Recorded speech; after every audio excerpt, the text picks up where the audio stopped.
Well, it was during the oil embargo of the United States. It alarmed me that a little country over in the Far East could actually cripple the United States. And realizing that the entire industrial base of the United States and the world is based on the supply and the utilization of energy, it became imperative that we must try to bring in an alternate fuel source and do it very quickly. Of course, I thought originally with the right type of funding, we could possibly get it in within 6 months. But reality shows that the 12 to 15 years was more correct in this projection. Back in the 70s, Stan Meyer set out single-handedly to solve America's energy problems. He decided to do it using water, the world's most abundant storehouse of hydrogen, which is a far more powerful fuel than oil. For 15 years, Meyer has been fighting to get his inventions taken seriously. Most inventors have to be a loner. You have to be somewhat thick-skinned and don't rely on other people to support you, because they will not. More times than not, an invention is really stolen from the inventors. Even in my prior development of high technology, I've had patents taken from me. I learned from the School of Hard Knocks to be very cautious. Meyer has always stood out against the crowd. He has no formal qualifications as a scientist because he didn't wait to graduate from high school, leaving early to go straight into research at the high-powered Battelle Institute in his native Ohio.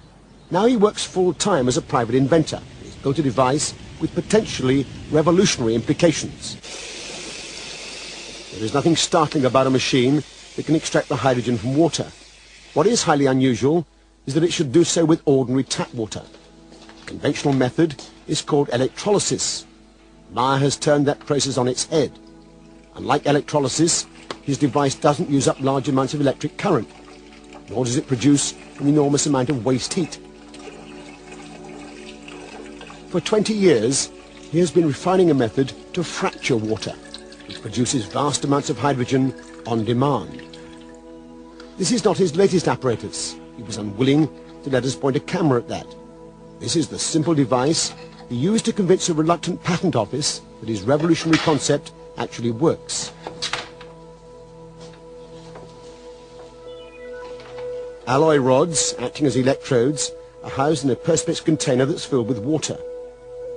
Normal mains voltage is fed in through a transformer, but critically, there is virtually no current consumed, less than ½ an amp. The result is dramatic. Hydrogen pours off with the flick of a switch. Meyer claims the key is his electronics, which pulses electricity rapidly across the rods at up to 20,000 cycles per second. In a way that's not readily apparent, this process transforms the equation. Whereas in conventional electrolysis, 3 times as much energy is consumed as is produced in the form of hydrogen fuel, in Meyer's apparatus, the reverse is true. It appears to produce several hundred% more energy than it consumes. Stan has something that's characteristic of the people that sound like they've done something to tap zero-point energy. Has high frequency, high voltage, and there's a combination of the two at which something occurs. With Chernetsky in Russia, it was what he called a self-sustaining discharge. The tube would run by itself. When Stan gets this effect, the amount of hydrogen and oxygen that are emitted off these 2 electrodes is a step function. It almost boils the water. If I did this with standard electrochemicals, I need current, and the water should rise a degree every couple of seconds. With Stan's, it'll run for a ½ hour, and the water temperature hasn't changed. Something's different. Meyer demonstrates this repeatedly without any difficulty, and yet on the face of it, it represents an extraordinary revolution. His measurements over the years suggest 1,700% greater efficiency than conventional electrolysis. And if he's to be believed, he's getting much better results from his latest, still secret invention. Well, I first got involved with Stan Meyer when I went over there with a couple of colleagues to look at his water-splitting device. And so we arrived at Stanley Mayer. He had a demonstration cell. We filled it with tap water. In fact, I did that myself. And he switched it on, and almost instantly there were 3 jaws dropped because of the rate at which the gas poured off. It was quite spectacular. Whatever energy source Stan Meyer had tapped it was not explicable by the electric power that was going into it. So something was powering it outside of conventional wisdom. There is no question that the gas coming off in such abundance is hydrogen. Meyer ignites it to produce a high-temperature flame able to cut through metal. Stanley Meyer has faced a lot of difficulties.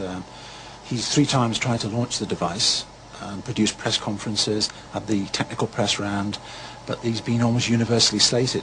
In the early days, very much so, they just ridiculed the whole idea. He's getting a little more notice now because some scientists are getting interested. But by and large, science is very intolerant, particularly modern science. As with Tesla, Griggs and others, Meyer's claims are so far outside the received scientific wisdom that they've been ignored by the majority of the scientific establishment. But then, Meyer has ignored them too.